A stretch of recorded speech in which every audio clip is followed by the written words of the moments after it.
It is a rainy morning here, but that's not gonna stop me from getting to this bag and having a good, productive day at work.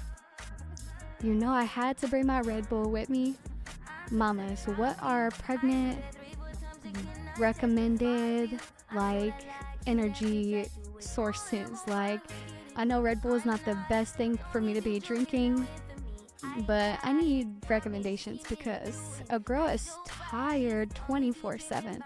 Like, you can see it on my face. I just don't want to be there. But I'm trying to be as productive as possible today, despite the weather.